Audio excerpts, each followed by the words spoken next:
So, hello guys, good morning. Kung gigising mo lang. And ngayon is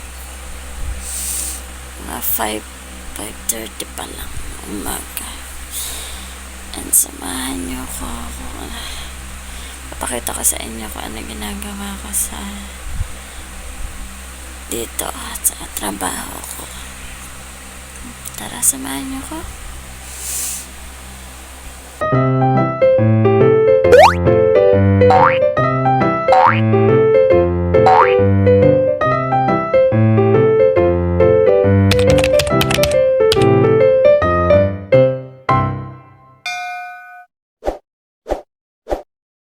So, guys, as you can see, madilim yung paligid ko kasi gabi pa nga. Madilim pa sa labas. And first kong gagawin is mag-iilaw ako syempre kasi walang ilaw. Kaya magkaiditaan. Ayan. Ayan.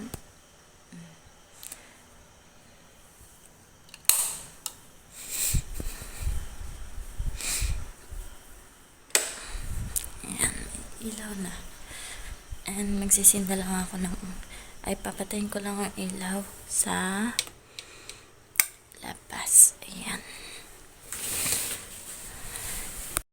So, ayan guys. Ang first ko nga palang gagawin is magpupunas tayo. Siyempre, gano'n naman tayo. Diba? Tayo mga Pilipino.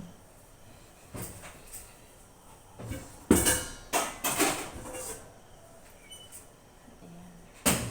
Luluglugan ko lang yung basahan. Kumuha lang ako ng sabon. Tapos luluglugan ko yung basahan. Ayan.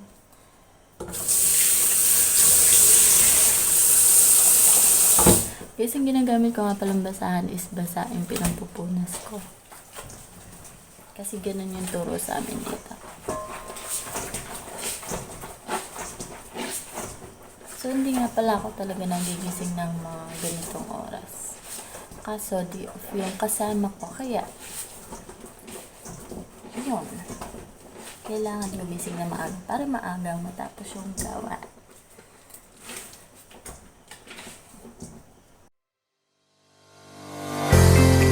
First kong pupunasan itong kusina.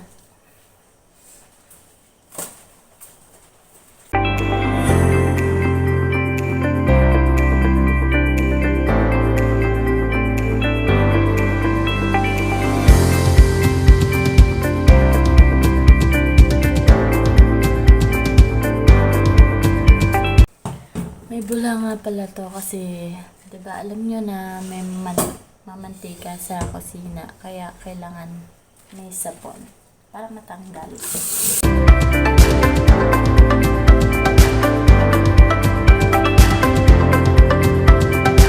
Binabad ko pa sa sabon. Binabad ko na siya sa sabon, tapos pagkayari ko magpupunas na ako. Samahan niyo ako magpunas. Pupunas na tayo. So, ayan. Binabad ko lang kanina yung kusina sa sabon. And then, mamaya na lang. Pagkatapos ko magpunas dito sa buong first floor. Tsaka ako siya babanlawan na walang sabon mamaya. Yung basahan. Araw-araw nga pala namin ginagawa ng kasama ko to. Vacuum, nagpupunas, and naglalampaso. Kasi allergic yung amo kong lalaki sa alikabok. Kaya need maglinis araw-araw.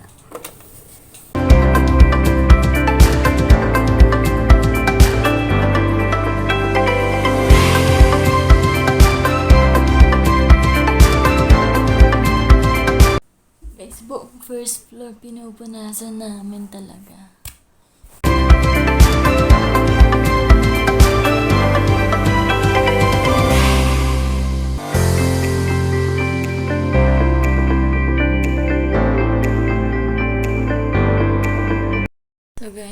Tapos na ako magpuna sa lahat ng mga cabinets and pinto.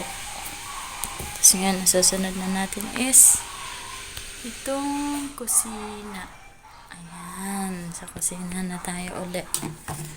Kasi sinabon ko lang siya kanina, binabad ko ng sabon.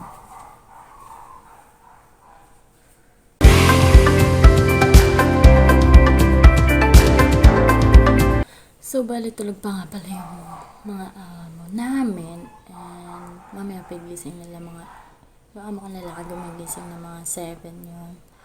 Or 8 ka na. Tapos yung amo kong babae tsaka yung anak nila is mga 10, gano'n. Sila bumababa. Guys, tapos na tayo dyan. And dito naman tayo sa kabilang kusina. Ito yung kusina namin. Yun yung kusina nila. And ito yung kusina namin. Kusina ng mga kasambahay dito.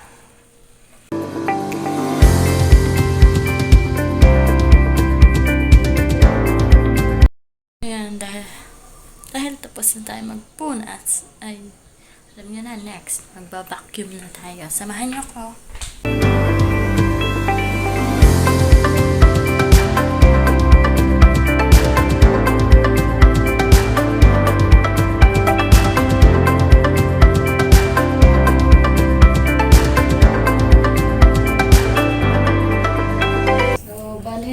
Tapos na tayo mag-vacuum. Ang susunod naman natin is maglalampaso na, syempre. Alam niyo yun, di ba? Ayan.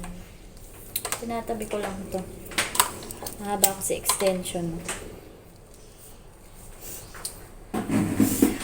Yung vacuum nga pala namin ginagamit. Galing pa sa Japan and puro 110 pag galing sa Japan.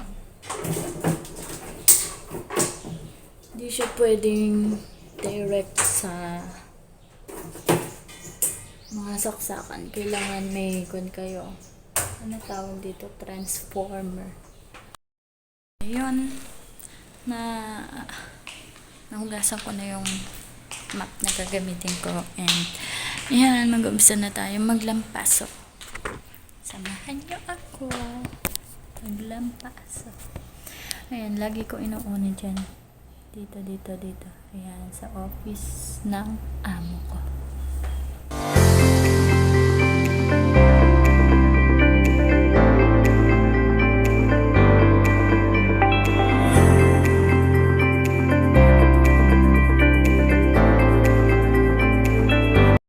So, ayun nga guys, tapos na tayo maglinis sa first floor and yan, yung pinagamitan na baso kagabi ay uurungan ko muna. And then, next kong gagawin is paikutin ko yung washing kasi may mga damit madudumi. Kagabi pa ito mga nagamit. Hindi ko na naulungan kasi antok na ako.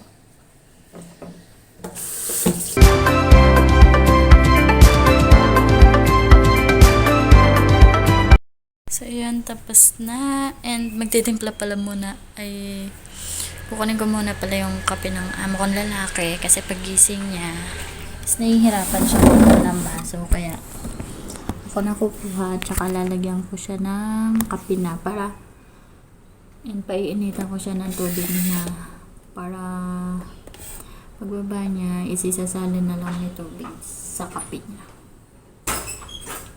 Kasi medyo matanda na siya kaya medyo hirap na siya yumuko. Naaawa ako.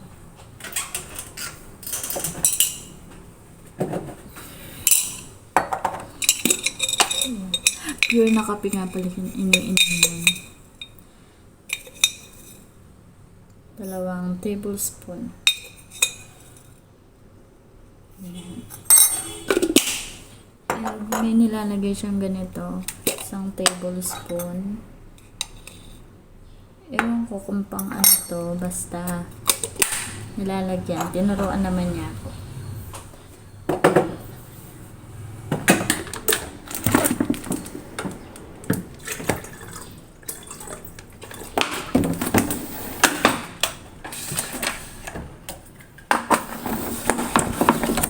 So yan, iiwan ko lang dito para sasali na lang niya yung tubig. Yan guys. Tapos na and papaikot naman tayo ng washing ngayon. So, ayan. Ayan yung washing. Ayan. O, diba? Halo-halo na yan. Choke lang guys. Ayan.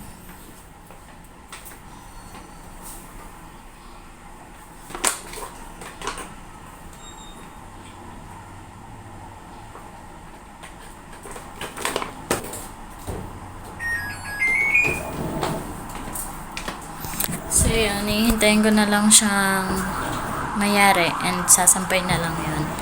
Then, magsasaing nga pala ako, bababad ko na. Japan rice nga pala kanila, kaya sabi ni sir is babad ko daw muna yung kanin sa tubig bago paandarin yung rice cooker. So, ayun, tatakal na tayo, tapos mag-uuna. Ay, hindi pala siya inuunaban. Nilalagyan lang din ng tubig. And di bababad tapos. Ayun, pag nababad na siya, mga 2 hours ganun. Tsaka paandarin yung rice cooker. So, bali dito ka nakalagay yung rice nila. Tapos, inere-ref. Kasi bawal daw mainitan.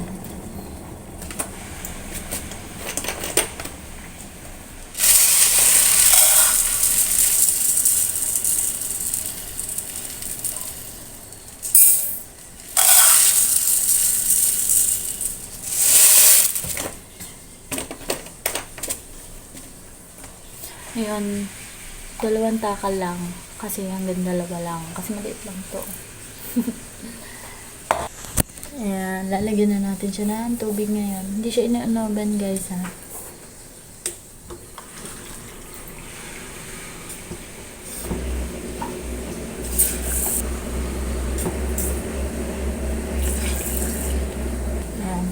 Ayan, 2 takal din na tubig. Tapos dinagdagan ko lang ng konti kasi baka medyo mahilaw siya. So, ayan. Isalang na natin siya.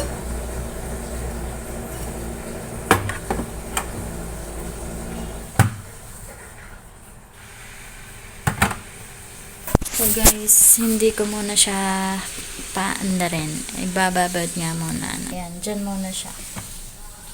Then dito siya sinasaksak din sa transformer kasi ang volts niya is 220. So hindi siya pwede sa 110. Hindi rin siya pwede direct sa saksakan kasi baka sumabog. Kaya dito siya sa transformer. Ayan. So ayun guys, tapos na nga ako magsalang din ng sinaing. Ay magbabad ng sinaing. And gagawin ko ngayon is wawalis ako sa labas. Medyo maluwang din yung walisin ko sa labas. And tara, samahan niyo pa.